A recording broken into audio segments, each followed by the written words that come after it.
Top quality और consistent performance के लिए सिर्फ सिल्वर पंप नाम याद रखना।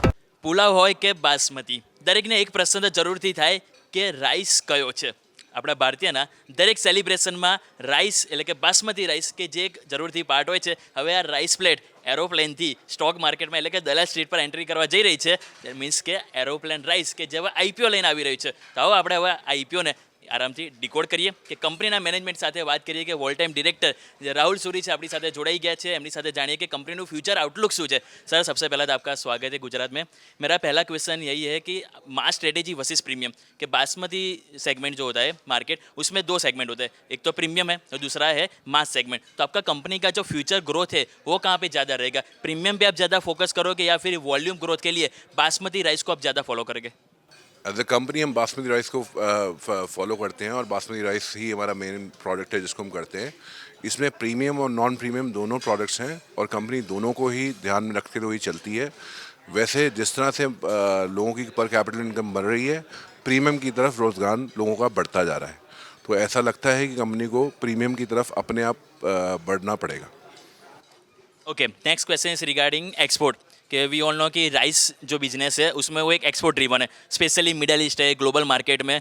तो आपका पहले तो एक्सपोर्ट में टोटल रेवेन्यू में एक्सपोर्ट परसेंटेज कितना है? एंड सेकंड कि जब भी जियो पॉलिटिकल रिस्क जब आता है तब कंपनी अपने आप को हेज कैसे करती है? हमारा मार्च 25 के नंबर्स में करीबन 40% एक्सपोर्ट था, 60% हिंदुस्तानी मार्केट था, डोमेस्टिक मार्केट था. और इसमें से सिर्फ 15%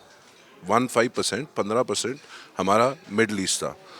जनरली जब भी जियो पॉलिटिकल इशू आता है या कोविड का इशू आता है, ऐसा देखा गया है इन फूड पदार्थों में डिमांड बढ़ जाती है घटने के बजाय. क्योंकि सबसे पहले चीज़ आदमी के दिमाग में यही आती है कि कुछ ऐसा इशू हो गया है, पहले चावल रख लो, आटा रख लो, बेसन रख लो, इसको अपने पास ज़्यादा रख लो. अगर 2 किलो रखते थे तो 10 किलो रख लो, या 10 किलो रखते थे तो 30 किलो रख लो. तो जनरली देखा गया है कि इसमें डिमांड बढ़ती है.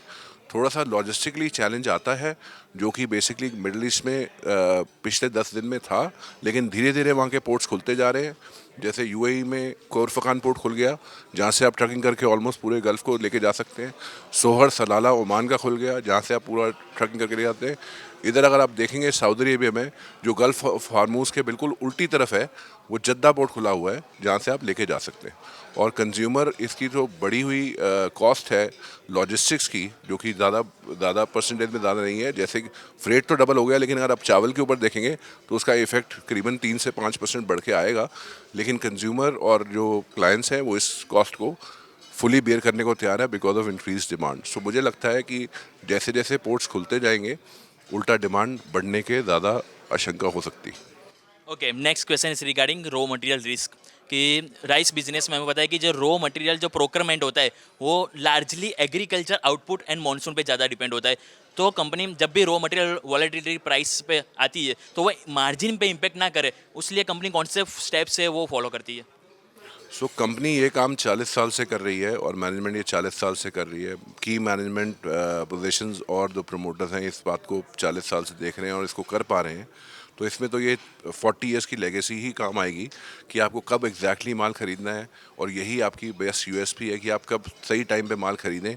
और माल हमेशा इसमें वॉलेटिलिटी रहती है, बेचने में वॉलेटिलिटी कम रहती है क्योंकि एमआरपी जल्दी चेंज नहीं होती, मैक्सिमम रिटेल प्राइस. सो यही एक एक्सपर्टीज है कंपनी की, सही टाइम पे बाय करके उसको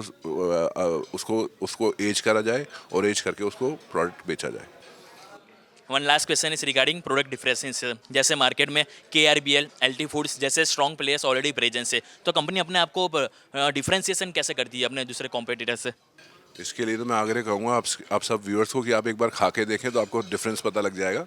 बट जनरली हम समझते हैं कि हमारी ब्लेंडिंग बाकी सब लोगों से थोड़ी बेटर है, लेकिन आप खा के बताएंगे, अपना राय बताएंगे तो ज़्यादा अच्छा लगे.